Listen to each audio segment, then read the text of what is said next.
studios in New York City. This is Charlie Rose.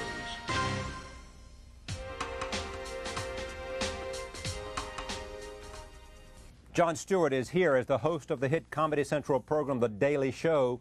He was recently named one of America's best by Time magazine. Since taking over in 1999, he has helped bring the show its highest ratings ever. Earlier this year, he and the show were awarded the prestigious Peabody Award for their coverage of last year's presidential campaign. Super Tuesday! It's not just about candidates battling for states. It's about states battling for the national spotlight. So we decided to disperse our Daily Show team across the nation to what we considered the three most pivotal states. In California, Steve Carell. In New York, Mo Rocca. And in Rhode Island, Stephen Colbert. California, the Golden State. You gotta win in California if you want to win the nomination. New York, the Empire State. 18 million people. Truly the most important state on Super Tuesday. Rhode Island. It's really close to Boston. Hi. I'm Charles Arnoti. It's morning in America again. Following unsuccessful presidential bids in 1984, 88, 92, and 96, all eyes are on Oklahoma political powerhouse Charles Doty as he considers yet another unsuccessful run for the presidency.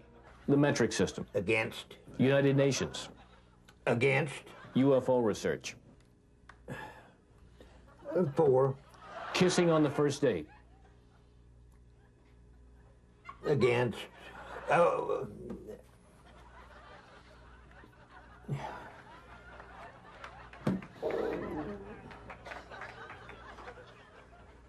Now I'd say for. You know, the idea of putting subliminal messages into ads it's ridiculous. All right, now, wait a minute. Before we all jump on Bush for saying subliminal, I'm sure that was probably just one of those, you know, one-timey slips of the tongue. You thought you did. You talk about subliminal. All right, no. All right. He said subliminal twice, but he was probably distracted thinking about executing some criminals. Yeah. Is covering George Bush and then having to cover George Walker Bush a lot like when you covered John Adams and then had to cover John Quincy Adams? I have never covered George W. Bush yet. A big catch. Senator Lieberman. I'm sorry. I thought you were somebody else. How are Democrats going to improve our public school system in the United States? With busier families, more single-parent families, the great need is to revolutionize public schools so they help families with their most important responsibility, which is raising their children. No, seriously. That's why we're for after school. That's why we're for more computers in There's schools. Barbara Streisand. I gotta go. Thank you. Excuse me, Senator Lieberman. Yes. James Woods. Mr. Woods? Yes. I'm sorry. Sure. I'm sorry. I thought you were James Woods. I'm sorry. What? Nice try. Thank you. Thank you. Well, there's a joker in every crowd. I was not elected to serve one party. You were not elected.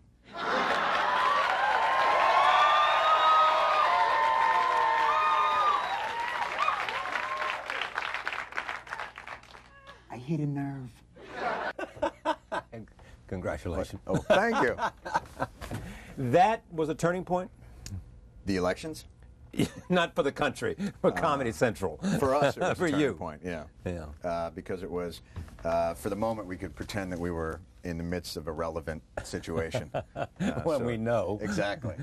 So it helped our show in that respect. But tell me how that reflects the best of Jon Stewart. Because it's you took all the crappy stuff we normally do and edited it out. So basically what you did is, over the past 2.5 years, pulled out, let's say, a minute and a half. so everybody exactly. Has 10 minutes of good material over a course of a couple of years. Exactly. Even I could put together 10. My feeling is if you had done a This Old House montage, it would have been very entertaining. Just a minute and a half of big yucks. That was the stuff that I think we hit our stride a little bit with the conventions and with that. And I think there's an energy to that material that maybe doing some of the lesser stories wouldn't have. Did you feel it at the time? And we're rolling. No. We were staying in dorms. You guys took all the hotel rooms. You had Dan Rather down at the Ritz-Carlton, and we were staying in University of Pennsylvania dorms when we were doing the Republican convention. Dan's up in the presidential suite. They're in the presidential suite, exactly. And we were staying in it was a graduate dorm. I had a roommate, a computer science guy from Pakistan. Up all night working. Exactly, up all night working. I'd just be pacing around. We slept on the cots. I think for us it was the sense of we'd never taken our show on the road.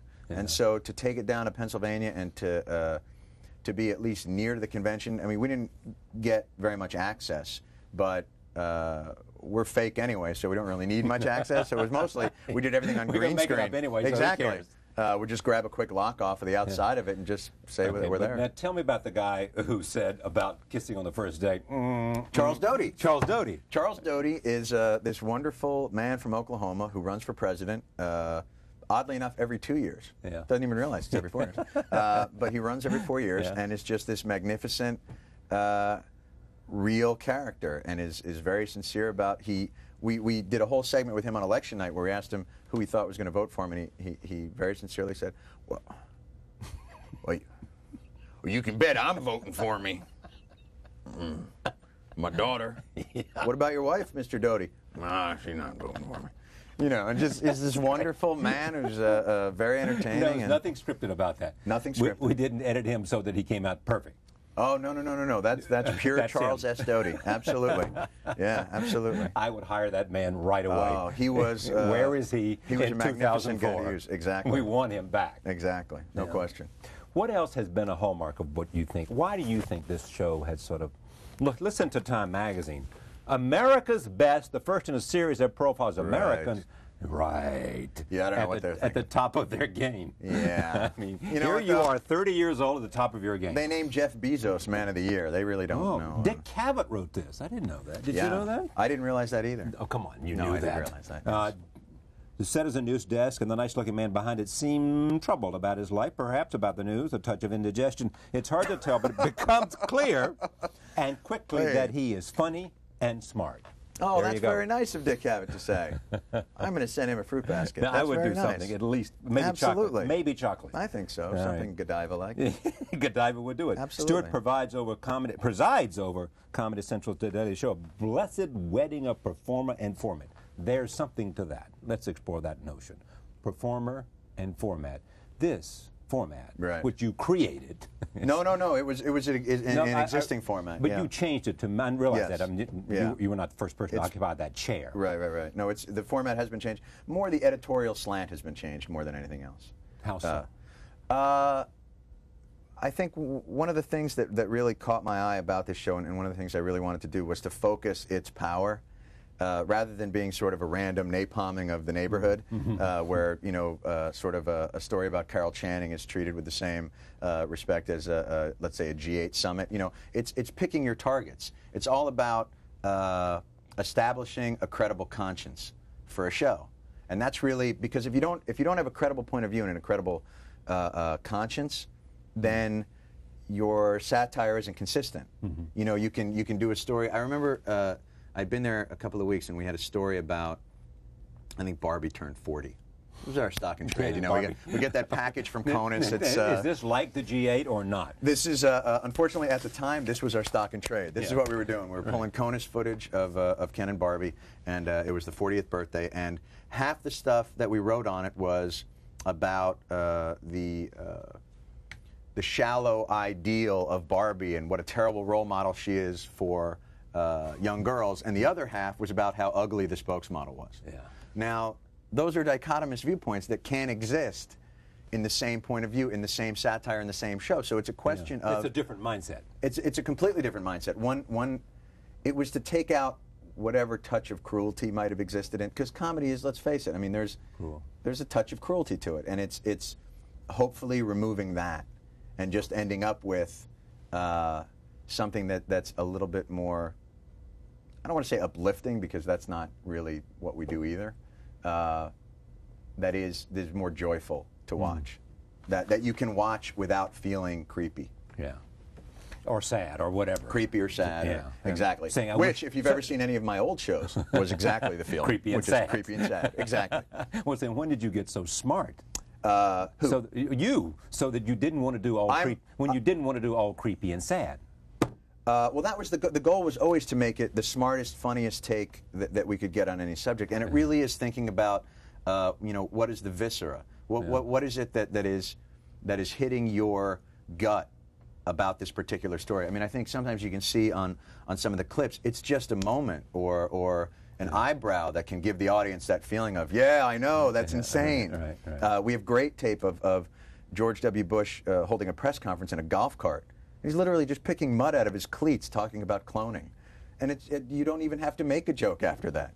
Everybody knows how you're... Roll tape. President Bush goes golfing in Maine. Says it's not as easy as Dorf makes it look. Recent polls indicate that America likes the president most when he puts on his regular guy persona.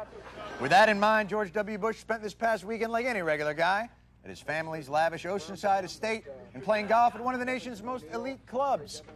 George Sr. wore a hat with the number 41 on it, signifying his place in history as the 41st president. He gave his son one with the number 43 to signify George W. as the 43rd president. Well, mostly to remind him he's the 43rd president. It's not a bright...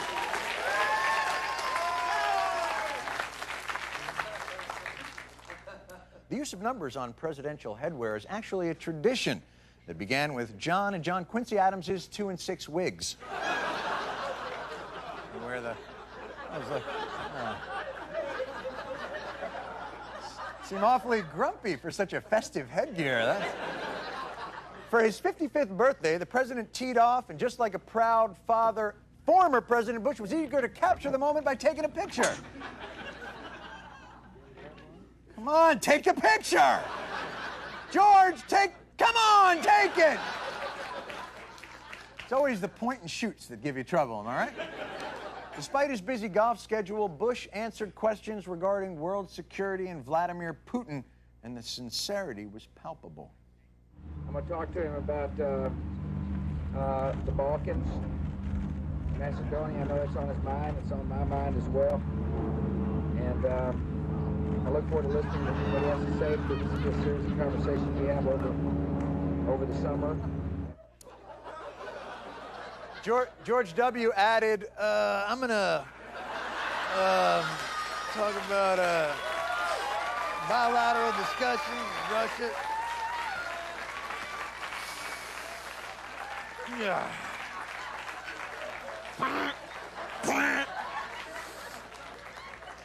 But it wasn't all fun and games on the golf course. Bush also talked about worries.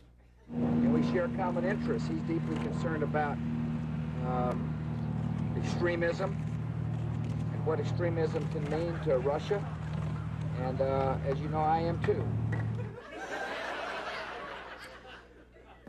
Nothing says worry like a well-rested gentleman slouching in a golf cart, picking duck turds off his shoes.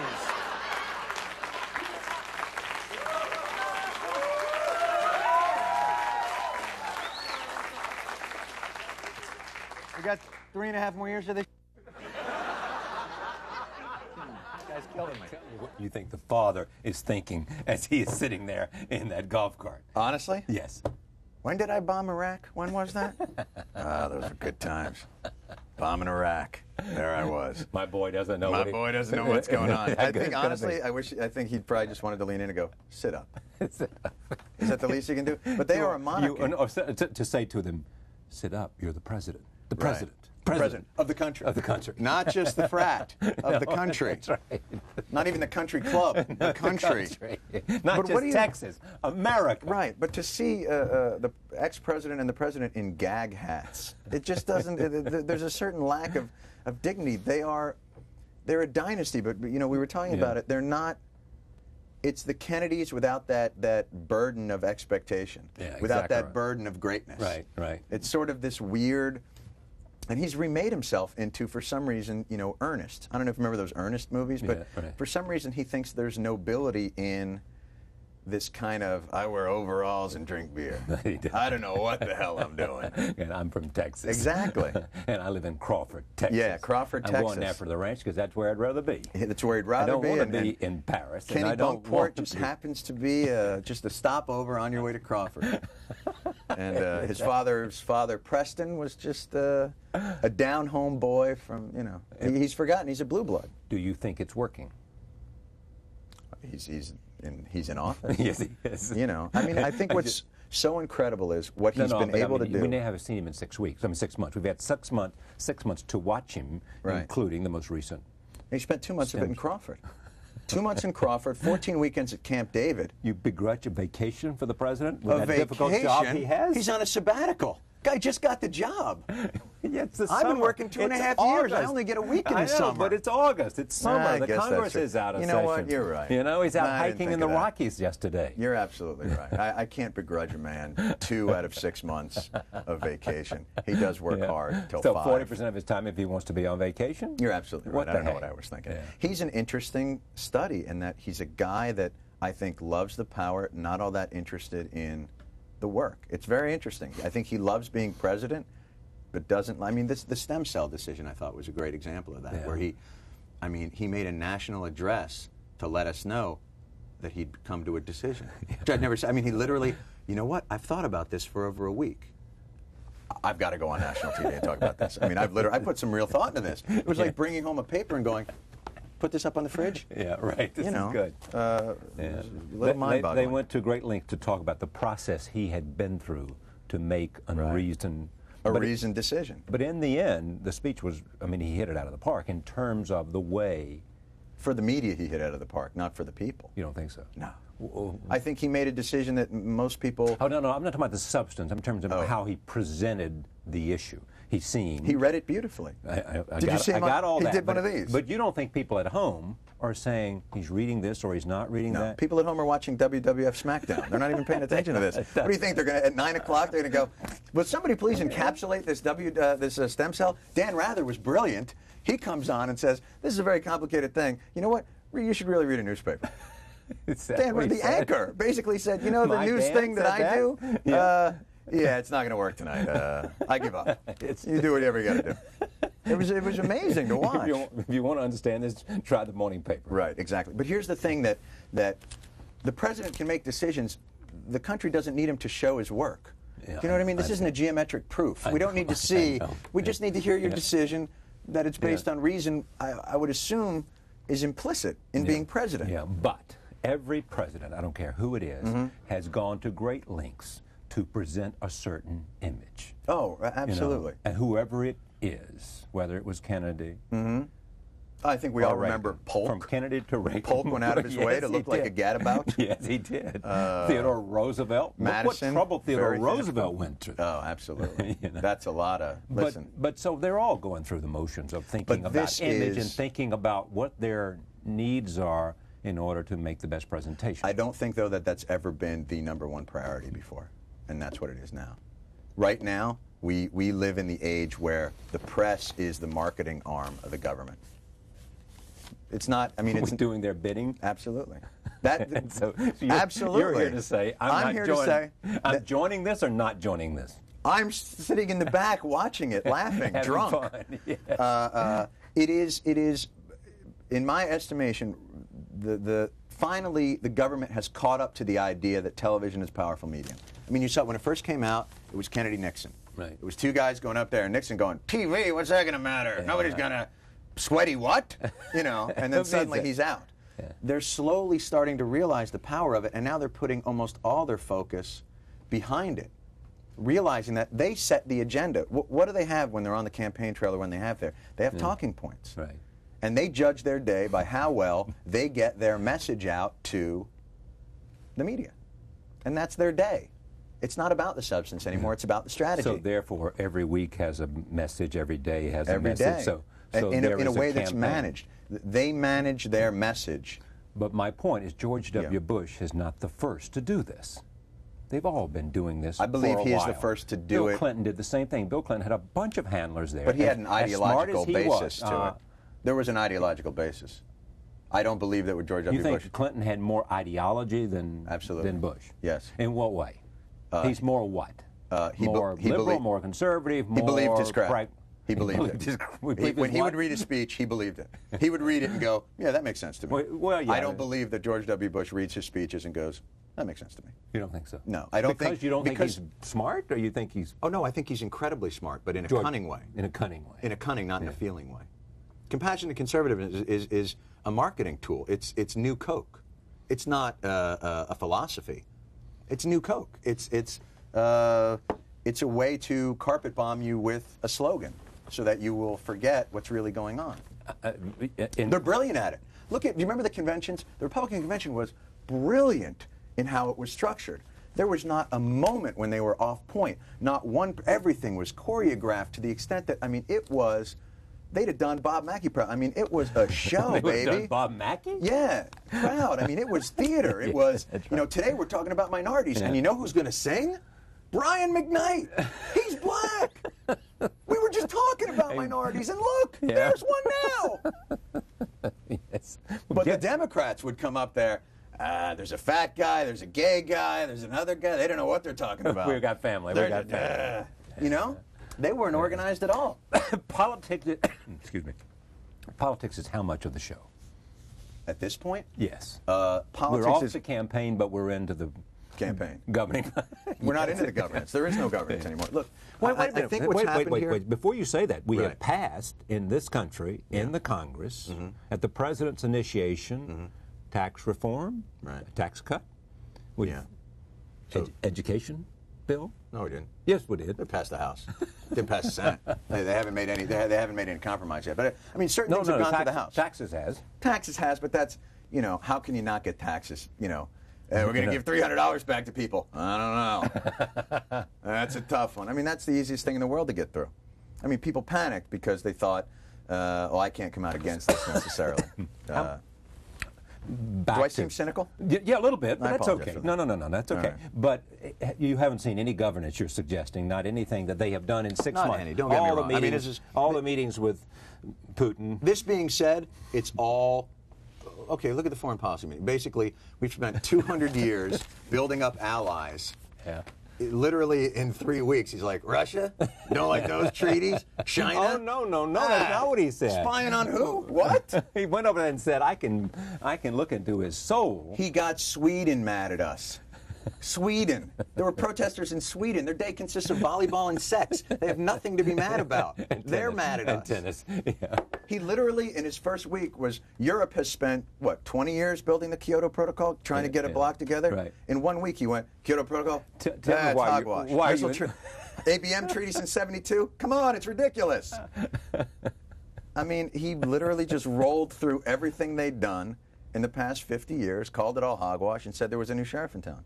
And this sheriff was building a missile defense shield. I mean, look at the environmental policy is let's dig a hole in Alaska. And the defense policy is this missile defense of lasers that's going to ride on satellites. Shoot a bullet with a bullet. Right. But so how can you get something that sophisticated and your energy policy is, there's got to be more oil here somewhere, right? Yes, we'll find it somewhere. Anybody got a shovel? You know, it's just the disparity. So what I'm suggesting is the first 6 months is about paying off the constituency that got you elected. And there's nothing wrong with that. But they've turned the corner now, so they're becoming more compassionate now. Well, right, but they announced it. Doesn't that strike you as odd? Listen, they've announced don't blame them for announcing it. I mean, here you go. If you want to make sure you get it. But imagine Mother Teresa. You know, it's sort of the first rule of journalism.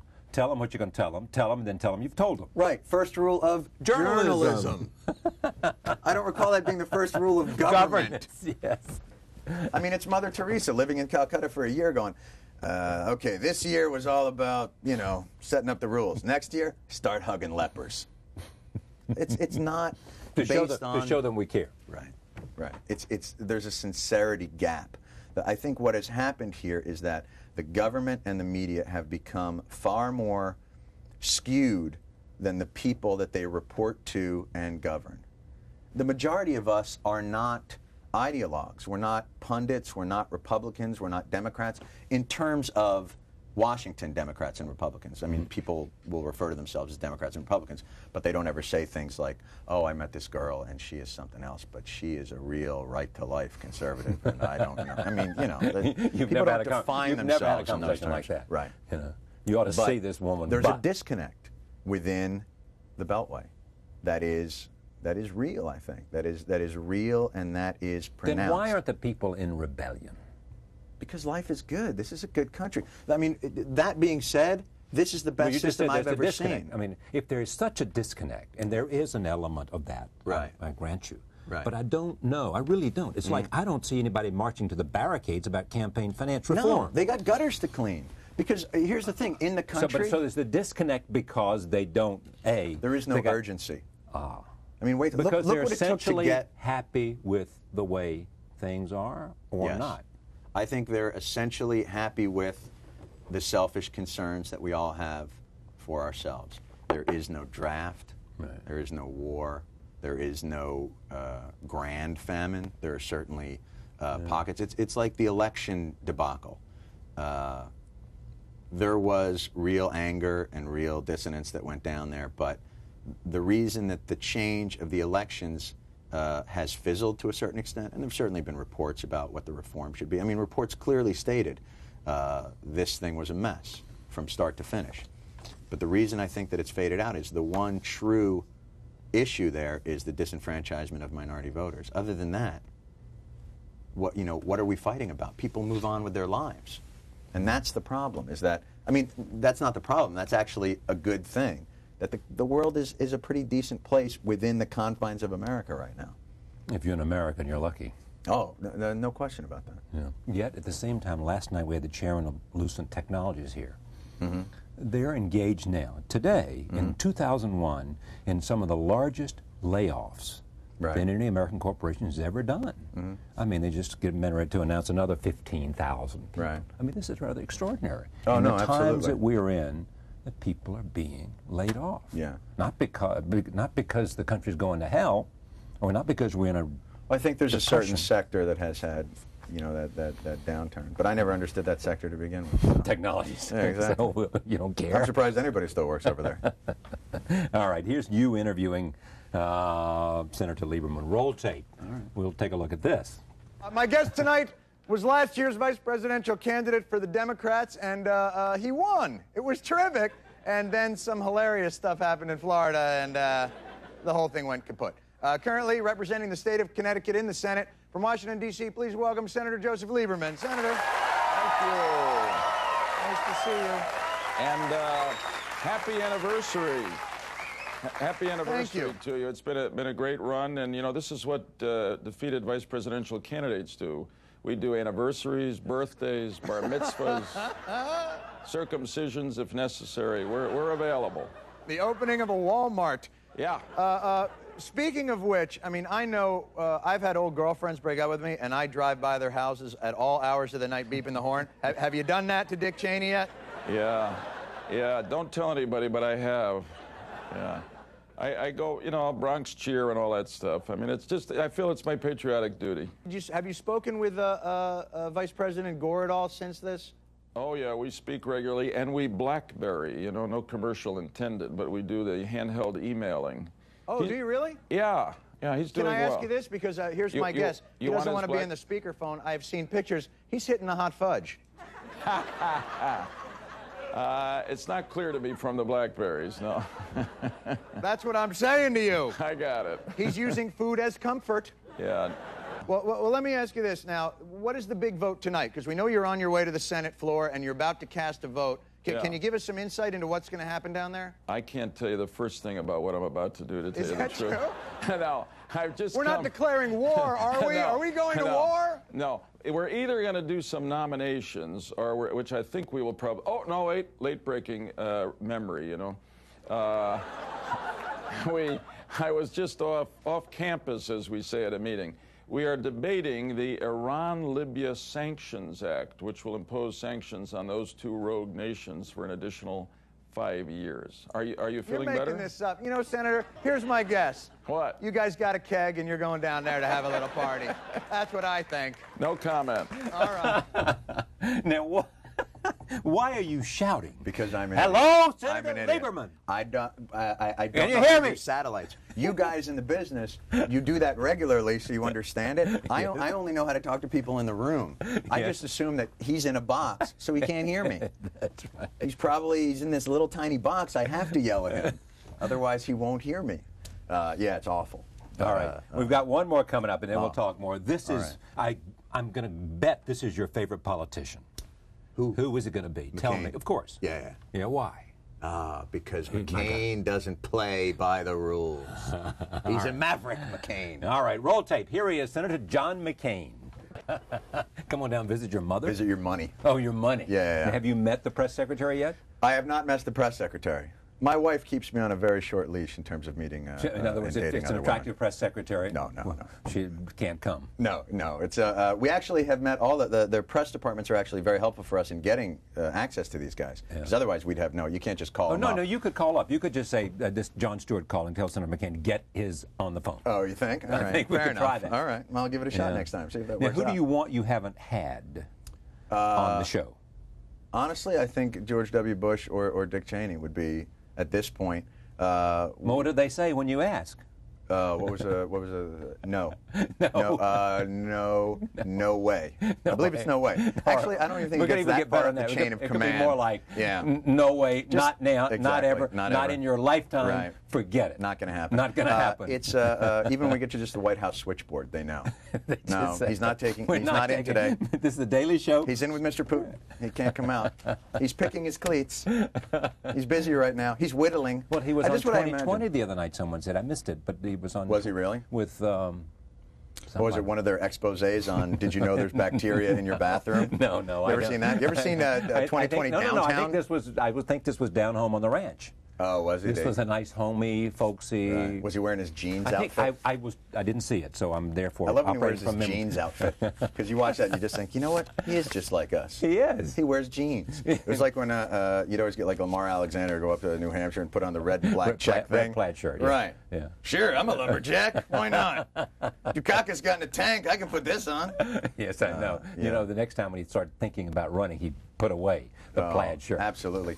But that's the managed image game that has taken over all of governance. There is no the ideological people have been marginalized to the on the left. Bill Bradley on the right, Gary Bauer. No, come on. Well, in some cases you're right, but I think that if a politician doesn't make it, I mean, it's because, like everything else, those guys that are the best at winning elections win elections. It's just the nature of things. Not that they've been marginalized by some process. I think there is a part of the process. I think you're the best at what you do because, I think the show is doing well because you're good. It's not because somebody fixed it. Somebody did fit. My uncle. Well, you made the exception. My point is he's over Comedy Central. Oh, I know. Do you believe George W. Bush is the best at governance, or that was the horse that the smoke-filled room picked to put their money on?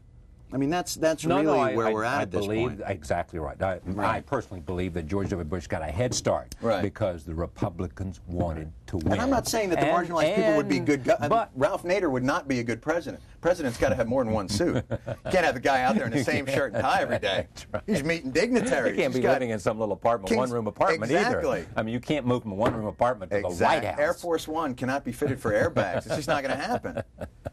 No, but back to Bush. Yeah. I don't think that if Bush had been a disaster as a human being and a disaster as a governor, that the other Republican governors said, here's our guy, we're going to ride this horse. We don't care how bad he is, we don't care how inadequate he might be. He's the guy, so we're going to ride him to... I think, in many respects... I think they thought he would be the most likely to be electable. Yes, I would agree. And they got behind him because they wanted to win and didn't want to see him... But wouldn't it be nice... They didn't want to see somebody else who was not a governor. Wouldn't it be nice, though, to see a president that was elected not based on a cost-benefit analysis? Wouldn't it be nice to see someone that wasn't... Why do you think, turning it around, why do you think Al Gore got the nomination rather than Bill Bradley? Oh, I agree. The exact same reason. The exact same reason. He was the horse that had the best shot to, and obviously, now they'll go through this whole idea of second guessing and the Democratic Party and disarray. The problem the Democrats will always have is they are not homogenous. they will always represent a vast array of people, and the Republicans are basically white guys, and maybe they're going to go after Hispanic. Now, are you Democrat or independent, or do you care? I probably. Or it's none of my business is the third answer you can. I'm probably a Whig. Tory. Bit of a Federalist, if you will. Oh yeah. Right. I lean towards. How about a libertarian? I lean probably towards benevolent monarchy. Really? Yeah. And who would be your monarch? A king of... Juan Carlos would be good. Yeah, somebody... I'm trying to think now. Who would be an excellent monarch for this country? Somebody who embodies all... Mr. T? Ronald Reagan. Ronald Reagan was the perfect modern president. Right. Because? He knew how to use the medium that is the medium that we deal with to its full effect. And he fit in perfectly with... He was a guy... You know what he was like? He was a casting director's dream, and that's what presidents are. Lou Cannon's book was called The Presidency, the Role of a Lifetime. Oh, is that the best book written about Ronald Reagan? See, when I learned to read, it's going to be very tough to stop me. Very tough to stop me. No, but just stay with it. You've got a good idea, though, whether you read or not. Reagan was the best. He was most fitted for the role. He was a heroic man physically. Yeah. He was relatively clean morally, you know, if you don't go back too far. He was strong with his ideology. He was... He knew what he believed. He knew what he believed. Yeah. And he was castable. Yeah. And he was a guy that you could throw into any situation. Stood up straight. Yeah. Walked into the room with a certain presence. He was... Could write. He could write, but also he was... a Republican that you felt like you wouldn't mind hugging, and you wouldn't mind hanging out. You know who he got along with well? The Kennedys. The Kennedys. Yeah. No, I imagine there's a lot of similarities because he reached out and showed a lot of sensitivity. I think there was also a warmth to Reagan. It was unexpected, too. Right. I think that's probably true. And you got the sense that when he dealt with people, he did care, whether that was acting or not. You did get the sense that he enjoyed having that physical contact. And you just like the notion of he and Nancy sitting up there by the fire watching those movies. I just like honestly the concept of them sitting up by the fireplace running lines. Honey, let me go over this speech with you. Come on. You play Meese. Come on, let's do it. Let's have some fun. Let's have some fun here. Yeah, we're in the White House. You know what? This is the moment of our life. The thing that everyone has to remember is the only reason that a satire like ours works is because the country's in pretty good shape. I agree. And it wouldn't be funny. It's interesting. And I understand that.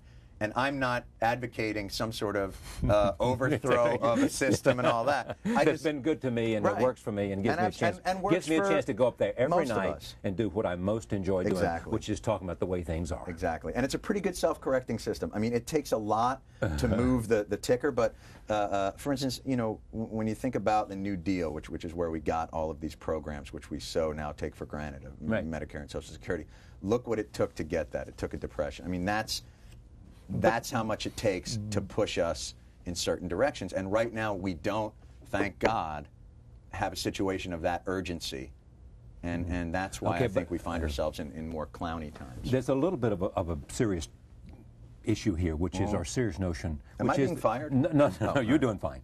It is this notion that the hard times or good times produce the best satire and the best comedy. Is there some sense of the best? It depends on what you consider the best satire. You know, you can make a point that satire coming out of Iron Curtain Russia is probably the greatest satire because they're doing it under a threat of imprisonment, and it's exposing something that's far more devious and far more dangerous. But I think satire is easier in times like this. In good times, because there are too many easy targets. Right. Because also there are too many excesses, too. Right. I mean, everybody's doing things crazy. No, I agree. Because they got too much money, too much good times, and everybody's letting go. I mean, I have a feeling that, like, during World War II, in times when people truly did have to be courageous and stand up for themselves, or even during Vietnam or Korea, a show like ours wouldn't have the success because I don't think you could deal in that arena. Yeah. And that's an arena that would be consuming the country's mindset at that time, and to not be able to delve into that because, quite frankly, it's not funny. And that's our goal is always first and foremost to be funny. Hopefully. Do you think your show represents something that's a turn of the wheel from Leno and Letterman? I don't see us as a turn of the wheel of Leno and Letterman necessarily. I see us as a turn of the wheel from Jennings and Rather more than I see it from Leno and Letterman. I know that sounds bizarre. But explain them. Because the fuel of our show is not borrowed interest in celebrity. Yeah. The fuel of our show is politics and daily current events, right? Yeah. And I think that's what feeds your show. And I think that's what feeds our show, and the fuel of those shows is a cult of personality in terms of Letterman and Leno and the people that they have on. Do you think they're dinosaurs? Oh, God, no. No, that's what I mean. It's a different thing. I know, I understand that, but I mean, the question doesn't follow because you think you're different from them. Right. You think they're dinosaurs, but do you think they're dinosaurs? Are they? No, I think they're amphibious. Are they?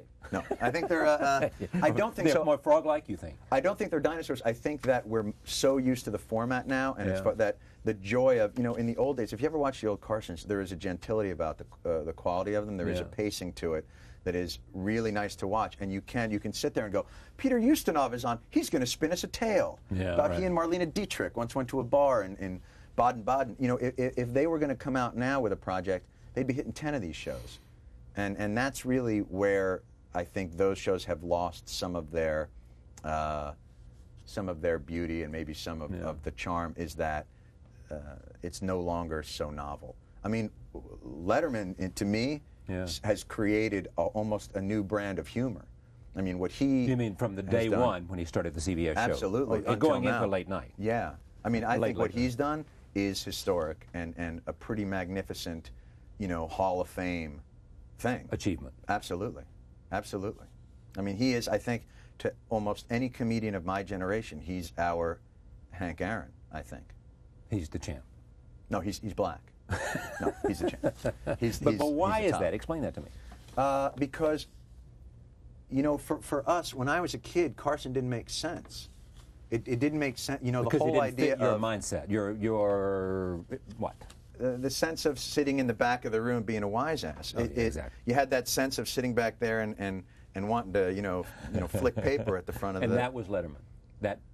Yeah, there was a sense of play. There was a sense of mischief that I think was missing from what I would see. To see Michael Landon interviewed on Carson, it was a world that I didn't find charming. But when Letterman came on, and you'd see a monkey with a camera on its head running around, I mean, it blew my mind. But you don't do that.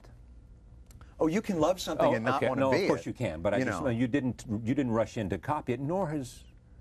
I mean, I'm trying to think of whether anyone has copied David. I don't know what. I think we all, to a certain extent, copy his sense of ironic detachment. Okay, but that's different. That's an attitude, and a point of view. But the beauty of him is, not a. He has attitude, but he has. I mean, and I hate to tell you, but a substance to back that attitude up. I don't think that he and I have the same attitude. I don't think. I don't presume to think that, and I don't think we. How do you think they're different? I think that the ironic detachment of show business is something that I don't have to deal with every day, so I don't have to display that particular mindset. We can dive into, we relish the idea. It's sort of the attitude I get from him is, I have to have the guys from Survivor on, but I'm going to make them stand over there. They are not coming here, they're standing over there. That sense of it, I think what we would do is go right up next to them. And the audience gets it. Yes, absolutely. His audience gets that. I believe so. I believe that his is the one show that probably could never have a guest host, because I think it's truly about what he does and what he brings to it. I think they're all unique, though. I still think, and all of us here, you know David better than the rest of them, even though nobody really knows him, I guess. I mean, that's what I hear, right? Well, the Shadow knows. The Shadow. No, I don't know. But Leno still, it seems to me, has the most cutting, even in politics, monologue, straight. Oh, yeah, no, it's not, I mean, I don't think I'm saying that. Yeah, this isn't a comparison. I'm literally just talking about... Nor am I comparing. I'm basically saying if you pick out things Mike that Douglas are really did good... the best impressions. No, that's not true. I made that up. You did. I was trying to think. I never saw Mike Douglas. Right, exactly. I was trying to throw a name out there. I had nothing. But yeah. Leno does. I mean, he has made that show work for himself. Right, and his talent has always, what a great stand-up comic. And the monologue is really an extension of that, and I think it's clear that he relishes that platform, and has that. I mean, his monologue the show is probably 3 to 4 times longer than Dave's, but I don't think it's fair to compare the two of them necessarily. Okay, but you can talk about them without comparing them. You're not saying is this better than that, but you're saying what is it distinctive about them that makes them, interesting. And they both shaped a show around themselves. But it seems that David's show, and I know this is boring perhaps to everybody but me. Right. It is the notion. You've just agreed. You don't even watch this show. You're going to get a tape of it. You're going to call up. This show. Right. It is this notion that it is an attitude that I think fuels Dave's show more than anything else. An attitude about. An attitude as well, but it's not. I don't think it's that simple. It's an attitude, but also just a comedic mind that just knows what it's doing, just knows how to construct a joke. I mean, the guy is a brilliant craftsman. I think there's no other way around it. I mean, it's a lot of people have attitude. Yeah. Attitude is the easiest thing to the world. You see it in Diet Coke commercials. I'm talking about something much more sophisticated than that. That you see it because he lives it and breathes it. To be able to execute. A personification of a point of view. But be able to execute that point of view. The difference between having that point of view and knowing how to execute it and present it every night, that's the difference. That's the part that I admire, because I know how difficult it is to take, when I look at a story, when we look at a story at the show, we can have an attitude that's very didactic and very, this is clearly, an injustice. Right. But to go on our show and say, look at what happened here, it's an injustice. Thank you. Okay, I'm not saying that, but I'm saying that there is an attitude, not a negative word, I don't want to belabor this, but there is a point of view in terms of the way you look at things. When you look at the news, you see it differently than most people. You may see it the way your audience sees it, and your audience finds a receptivity in the way you see it, but you see it a certain way. Right, but I'm also spending the whole day trying to get that point of view out to a television show, whereas they have, let's say, kids to take care of. Or, that is what I spend my day on. And I'm not saying that if they spent their day on that, they would find a way to express how they felt about it as well. But it's an unfair comparison to a certain extent, in that's what I've chosen to. Let me ask one more person before I go. Jerry Seinfeld. Yes. Again. He's coming back. Coming back to do stand-up. Oh, okay. I don't think he ever left. I think he's been doing it all along. In small places, but... right, and I think he's going to do a tour again. Yeah. One of the best all-time stand-ups, I mean. Because? He so clearly knows, again, there's a consistency of a point of view that is clearly himself. It's the truth about who he is, it seems. And I talk about this, it's so funny because, quite frankly, I don't really know these people either. Yeah. I've met them. You've been on their shows. I've been on their shows, but I don't really know them either, so I almost feel unqualified to talk about it. Yeah, but you know the business. You know the business. If I said to you, if Time Magazine says, by the way... Never wrong, Time Magazine, by the way. Exactly right. It says, Jon Stewart, talk show host. Yes. My guess is that's not how you define yourself in terms of work, in terms of what you do professionally. Right. What is it? What do I do? Yeah. Oh, what do boy. you do? I write jokes. You write jokes. Yeah. That's what you are. Yeah. A joke writer. Yeah. Really. No, but not a stand-up comedian. You write jokes. That's what you do. Stand-up, and I mean, ultimately. But you are a comedian, not a talk show host. I always will look at it as what I started, which is as a stand-up comedian who writes jokes. I mean, ultimately, my goal was, and this was a lesson I learned after the first show I did got canceled, is that... The show got canceled? I used to do a show on Channel 9 that got canceled. But I went back the next day and realized I could still write jokes, and I think that's the comfort I take from any of the sort of roller coaster ride that you go on in this business. And believe me, I've been in it long enough to know this is a very fortunate run in a person's career that I'm on right now, and I definitely have an appreciation for that. But also, I always try and keep in mind the fact that I got into this because I wanted to get good at writing jokes, and that's really what it boils down to. What has all this attention done, if anything? I mean, it's helped you in what way? 60 Minutes profile. Yes. My parents now believe that I'm not in medical school. I don't know. They found out, did they? I think that I try not to think about it because it doesn't truthfully affect your day. I get up in the morning, I go to work, I come home, my wife and I have dinner, we do a crossword puzzle, we go to bed, I get up, I do. I mean, it's not. You do the crossword puzzle in the morning together? At night. At night? Yeah. Oh, she's 90. I probably should have mentioned you that. Did. She's 90. Yeah. How long have you been married? We've been married about a year and a half. A year and a half? Yeah. She was 87 when you married her, 88? Well, 84 when we met, and then, no. She's 34. Yeah. But she'll be glad you said that. Yes, 33. She's 29. She's 17.